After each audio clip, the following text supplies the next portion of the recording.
Should I just take the predictions out of these videos? Because at this point, I just don't know what I'm talking about.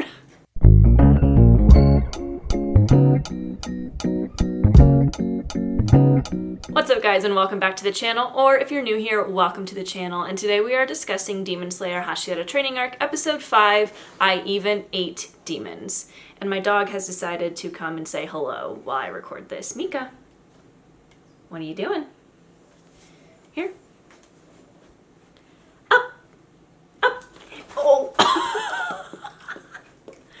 She's still a puppy. I apologize. She just licked my lips. That lipstick tastes good. Now, as always for today's video, we are going to be splitting this into parts. There is a little bit more to go over today, so I think this video might be a little bit longer than the around 20 minutes that I usually run, because there is more manga that they went and they adapted this time around, and I have more thoughts on this episode. So we're gonna just dive right in.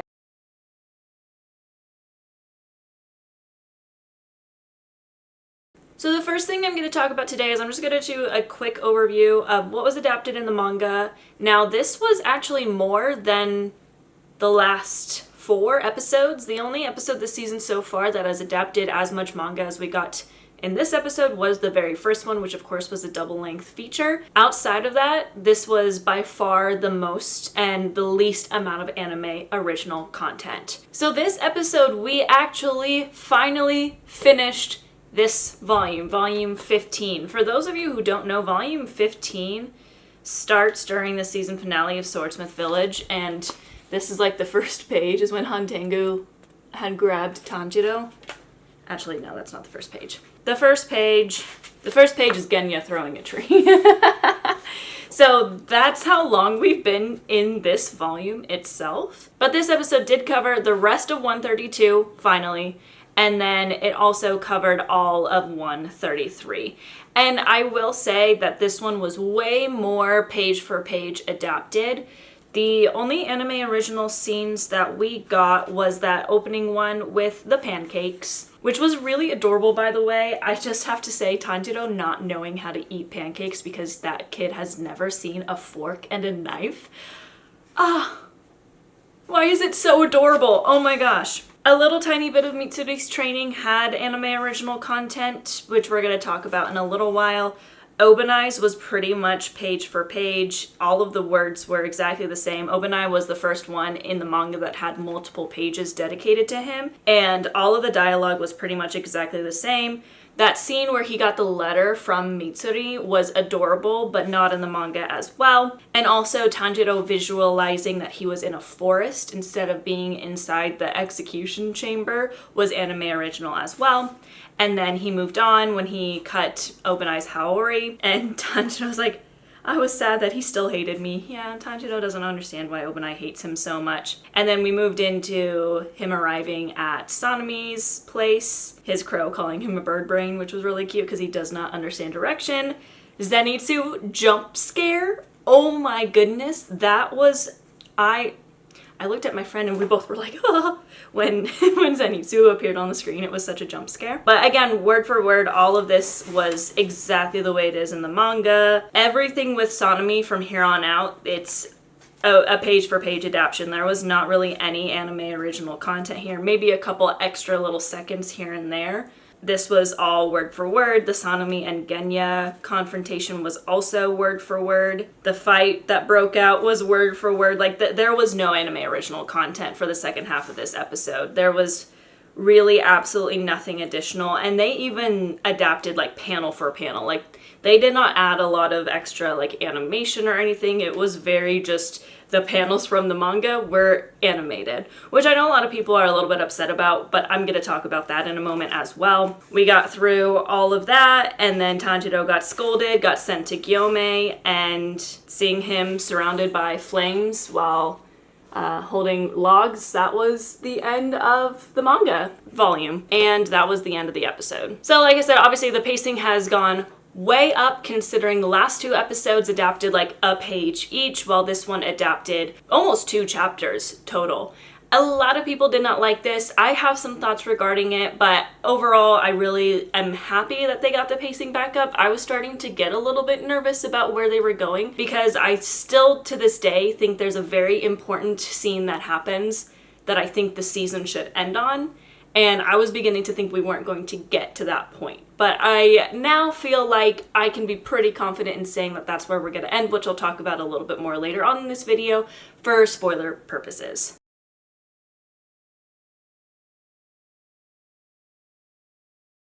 Okay, so now I just want to talk a quick review of the episode, and I just want to say a quick disclaimer because this is probably going to be the first video that I've ever posted where I do have some critiques on how this was adapted, and I had some frustrations with it that stuck with me, unlike the paper airplanes where I was kind of like, that wasn't needed, and then I kind of got over it really quickly because I enjoyed it. In this, I still feel the same way, and I probably will stick with that. However, I only say this because this video is a review, and I think it's important for me to be honest about how I feel about an episode and how they did things. I am not going to sit here and complain about it because I also understand that I don't know what goes on behind the scenes. I don't know if this is Gotoge telling them to go this route. I don't know if Gotoge has absolutely nothing to do with this season, although I do think they do. And I just don't know the inner workings. And I also know my opinion doesn't matter to them. Because again, and I've mentioned this before, I am a random Western fan that does not even speak that much Japanese. They're not gonna follow my laundry list of things that I look for in a show. So I just want to put that disclaimer out. I'm not trying to be negative or anything. I'm just trying to be honest and say that I did have some critiques with how they handled this episode, which brought my rating of this episode to be actually a 7.5 out of 10. Which is funny because I still say that I enjoyed it more than the last couple of episodes. Possibly. I would have to watch all of them again. I'm going back and forth on if I did like it better than episode 3 and 4 or if it's my least favorite episode of the season so far. Obviously, if I do it just completely based off my ranking, then yes. But I still very much enjoyed watching this episode. I was laughing for a lot of it. And even at halfway through, I was sitting there with my friends and I was like, I'm really enjoying this episode. And now as I watch it a couple more times and sit down and review, I'm like, wait, do I like it that much? But that's the fun of watching a show, is that you just go back and forth on your feelings, and that's why there's nothing that's black and white. So this is just strictly my opinion. People are allowed to disagree. If you disagree with me, keep it respectful in the comments. I'm gonna be as respectful about this as possible because I don't agree with the people that as soon as something happens that they don't like, they're just being whiny and complaining about it. I'm not whiny. I understand that my opinion doesn't matter, but since this is a review, I'm gonna talk about it. All right, now that we got that out of the way, let's talk about it. I am a little bit frustrated about the fact that Muichiro and Tengen got episodes dedicated to them, and Mitsuri got 2 minutes.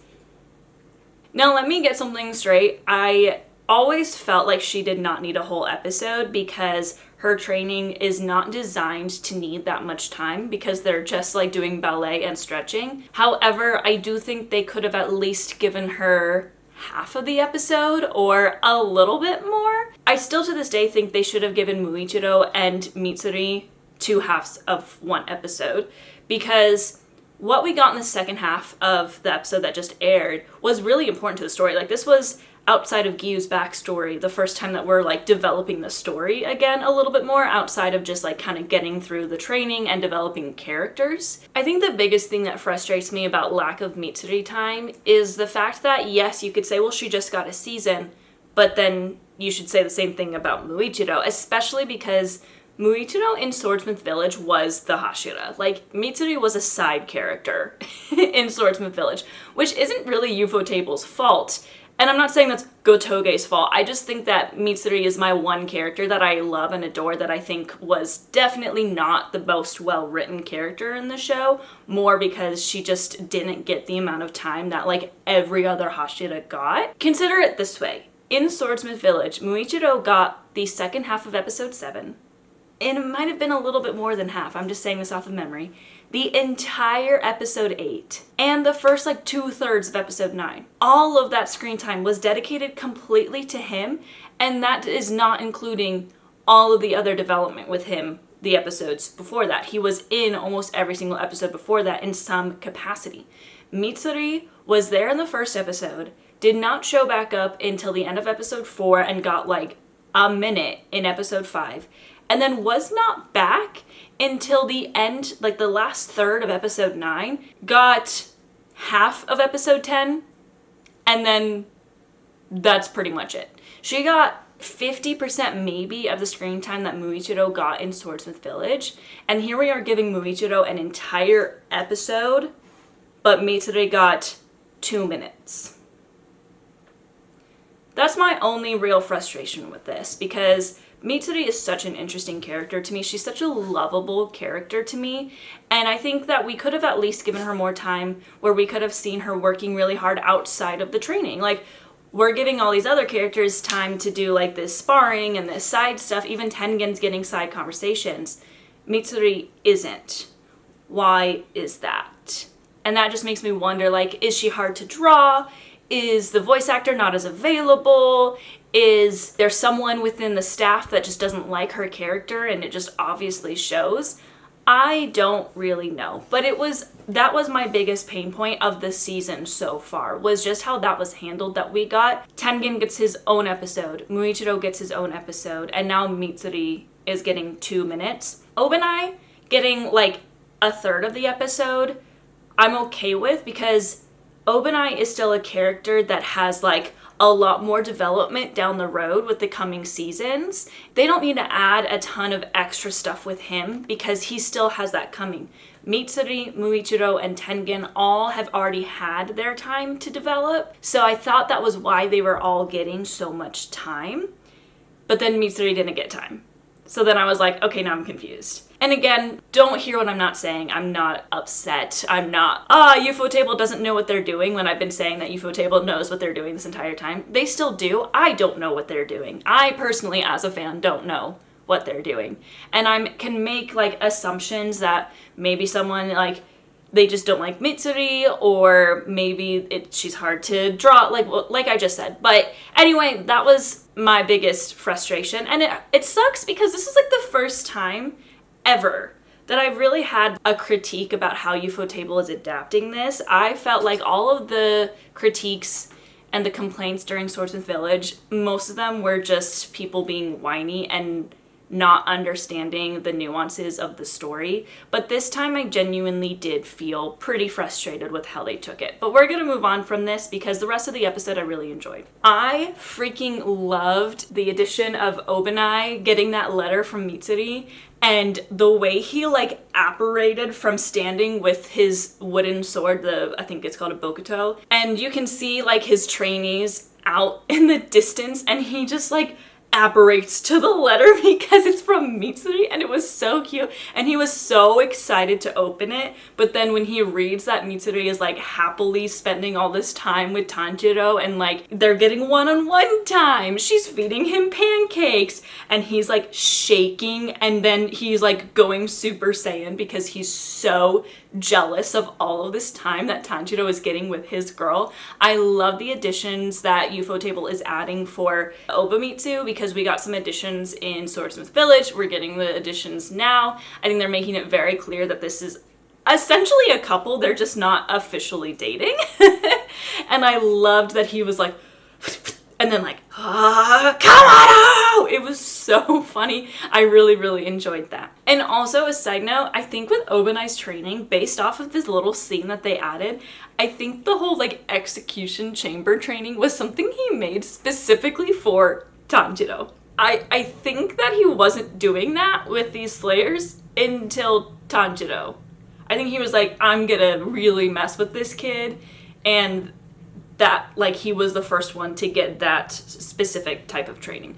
I could be wrong, but that's what I got from how they handled that. Overall, Obanai's training I think was the highlight of the episode. That entire sequence was just really well done. I really loved the added little bit of Tanjiro visualizing being in that forest. Again, the animation as always is beautiful, and I like that he kind of mentioned, you know, hitting a branch can mean death in battle. Like if you just accidentally like bump a rock, and you stumble, you're dead. And he understands that, and I've joked about it. I'm like, man, I could never be a demon slayer because I would trip on a twig and then instantly die because I would hesitate. And he's like talking about if I bumped a tree, I would be dead. And I was like, you know what? I get it. They're trying to show that he got through Obanai's very quickly. I think it only took him a few days to get through him. I think that it was like on day 3.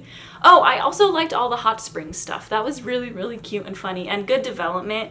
And then the added little scene where Tanjiro is still training after Obanai left. All of the other slayers are like, why do you keep training even though the Hashira left? And he's like, I don't want to cause issues for all of you, which was another reason that kind of told me that Obanai was only doing this specifically for Tanjiro. Like, he could tell that for some reason Obanai had like a vendetta against him and was trying to make these other slayers suffer because of Tanjiro and like messing with his brain. So he was like, I gotta keep working on it while you're not there so that I don't cause trouble for you all. And then all the other slayers were like, all right, we'll do it with you. It was really, really sweet. That was also anime original content. So the Obanai sequence was definitely, in my opinion, the highlight of this episode.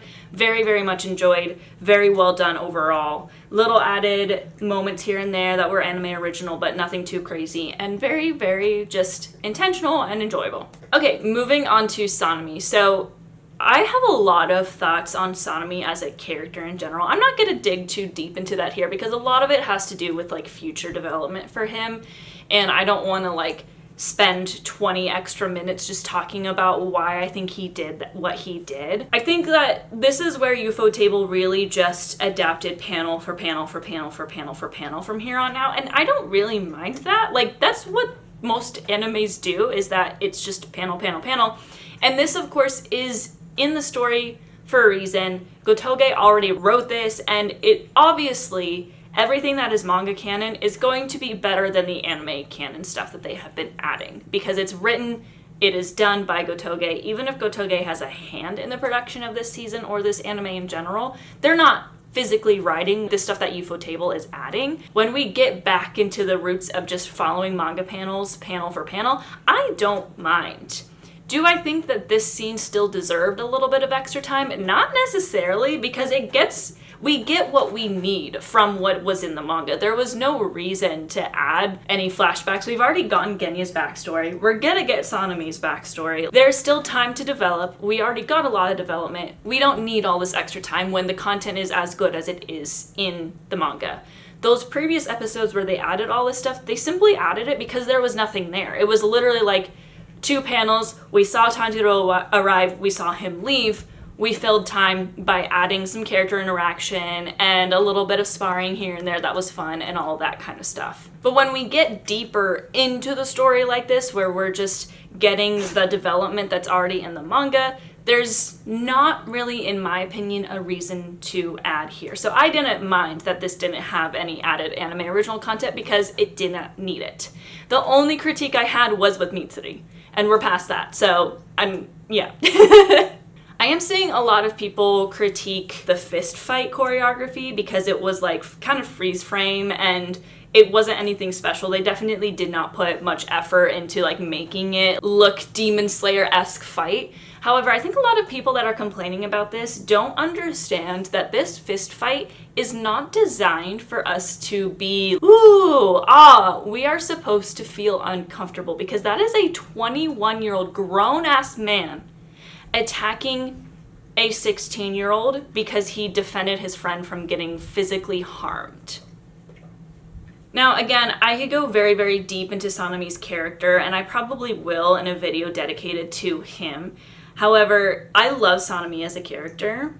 I do not condone any of his actions here, and I severely hope that he got scolded by the higher-ups just like Tanjiro did, because if he did not, that is an issue. Because Sanemi was completely in the wrong here. Was Tanjiro butting in on something that wasn't his business? Yes. Is Tanjiro someone who does that a lot? Yes. Was he eavesdropping? Yes. Was he like jumping in when it really wasn't his place? Yes. However, what would you do? And I don't feel like I really have to defend Tanjiro in this position because people definitely understand that Tanjiro was in the right here. Did he need to get into that fist fight with him? No. Okay? But he kind of had no choice because he saw a man attacking his friend. That's what he saw. And Sanemi is saying, you're not my brother, you're not my brother, I have nothing to do with you. Tanjiro makes a good point when he said, if you're saying that you're not his brother, you shouldn't be trying to physically harm him. That's against core rules. And you shouldn't be forcing him to quit the core, because if you have nothing to do with him, you have nothing to do with him. Sanemi still jumping in and being super angry and punching him in the stomach, which could have severely injured him. He deserved to be reprimanded by the higher-ups. And I know we didn't see it because Tanjiro is the main character, so we're going to see the aftermath from his point of view. But I really, really, still to this day, hope that Sanemi got reprimanded by the higher-ups. The higher-ups, which would be Kaguya or Obanai, since he's kind of out of commission right now. And that it was a mutual, you both should not talk to each other, and not a, hey Tanjiro, you messed up and you should not talk to this Hashira now, because Tanjiro was in the right here. You can still love Sanemi, and I can still say that his character is one of the most interesting characters in the story, but a lot of that is still to come, so I'm not going to talk too deeply in it. But I think it's obvious that he is messed up, he is confused, he doesn't know how to handle emotions, and he doesn't know how to be a protective big brother. This scene with this fist fight, going all the way back to the point that I was trying to make, is not for us to be, wow, what a spectacle fight. We are supposed to feel uncomfortable by it. We are supposed to be upset by it. It is not a scene that they needed to make look pretty. And this is what I was saying about Muichiro versus Gyoko all the way back last year when that episode was animated during the end of the fight. It was designed to look easy for Muichiro. It wasn't supposed to be a spectacle of a fight because it was supposed to be a calm and easy win for him. And the design of this fight is not for us to be excited. It's to be like, wow, that was quick. The same goes for this. Not everything in Demon Slayer has to be a spectacle. And people that think that way are just watching it for a spectacle and don't understand the actual story. Nisko, why are you meowing? Yes, my cat's name is Nisko. Nisko, come here. Alright, y'all got to see my dog, kind of. Now you get to see my cat, Nisko. Yes, they are Mika, it is short for Mikasa, and Nisko. Yes, I named them. Yes, I am a weeb. I am aware. But she's my baby. They're both my baby. And I love them. But anyway, that's kind of what I wanted to talk about with this episode. Again, I don't necessarily agree with a lot of the complaints about the episode. I do have my fair share of complaints. I already talked it through. I still really enjoyed the episode. I still think Yuha Table's doing a fantastic job. I have really enjoyed the season. I think the pacing of this episode just didn't make as much sense to me as I think it could have. I felt that it's a little bit interesting that the last 2 episodes slowed down so much that we had to get through 3 Hashira in this episode. It just didn't make total sense to me. But I also will say I'm not going to make blanket statements about the pacing until we see the whole season. And I think everyone should do that. You don't understand where they're going with it. There's still 3 episodes to come, so we still could get a lot of anime original content with these other characters that we haven't gotten any with yet, because we haven't seen the end of the season yet. I'm going to reserve judgment on the pacing until the season is over. Alright, this video is definitely going to be longer because I just keep going on and on. I had a lot of thoughts on this episode, a little bit more than the previous ones because I actually had some critiques, but overall the episode was a 7.5 out of 10. I still very, very, very much enjoyed the episode. Like, don't hear what I'm not saying. I enjoyed it. I'm not complaining. I had some critiques. I had to be honest about it. But I really still liked where they were going, and I understand why the whole Sanemi and Genya stuff did not get a ton of anime original content, because that is story. And Ufotable adding a bunch of anime original content to something that's very story heavy is not something that they normally do, because then you get into that territory of you can create more plot holes. So I think this episode was still well done. I would have preferred if the last episode had Muichiro and Mitsuri, and then this one had just been Obanai and Sanemi and Genya, but again, I don't really care. I'm gonna have critiques for things I like. That's part of the world that we live in, so I don't really mind the way it went, but it was definitely an interesting choice in my opinion. A little frustrated for Mitsuri since I love her so much, but everyone likes different characters. So I can't complain too much. Before I dive into the second part of my video where I talk about predictions, I just want to say really quick, I leave on vacation next weekend, which means I will actually be gone for the rest of the season. I'm going to attempt to still make some videos, but they probably will end up just being TikToks that I record on my phone and then upload here. So I apologize in advance for the quality of videos going way down while I'm on vacation. I'm gonna bring my camera. If I feel like I have good time to record and edit, then I'll do it, but I more than likely won't. So I'm just going to be recording these videos via TikTok and then uploading here. So just a warning in advance that the last 3 episodes are going to be done a little bit differently for me.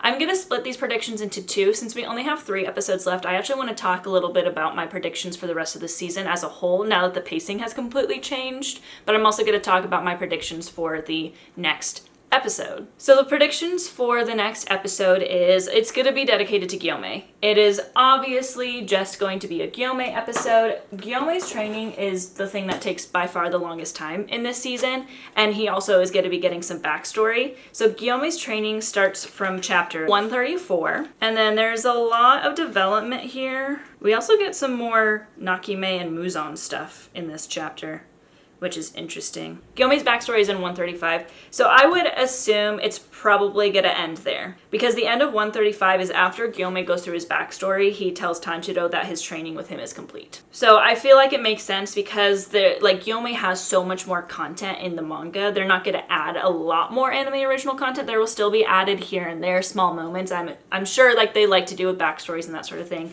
But I do think that this episode will just cover 134 and 135 to a T. This is probably the most confident I feel since my prediction for episode 2 that I got perfect. So we'll see how it goes. I could be totally wrong, but I feel like this is going to be obvious that it's going to be 134 and 135. But yeah, so that's just my prediction for the next episode. Because that was so quick, I'm now going to talk about my predictions for the last 3, which means I'm going to put another spoiler warning that I'm going to just talk about the manga as a whole from here on out. So if you're watching this and you just want to know what I think is going to happen in the next one, then stop here because I'm going to go into some more specific spoilers about more future things. But as far as the rest of the season goes, since next episode is episode 6, and I think we're going to pretty much almost finish Gyome's training, that means that episode 137 is going to be dedicated to mostly just this in-between stuff.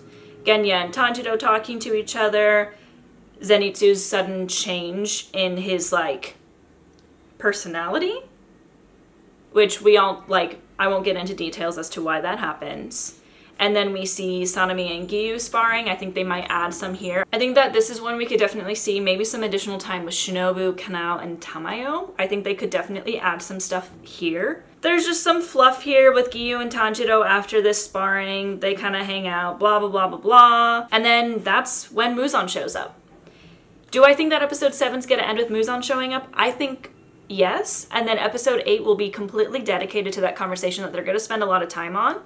And I still think that it's going to end at the end of 139, which of course is all of the Demon Slayers getting sent into the Infinity Castle by Muzan, Tanjiro declaring that he's the one going to hell. I'll never let you escape. I'm taking you down no matter what. And then Muzan says, then do it if you can, Kamado Tanjiro.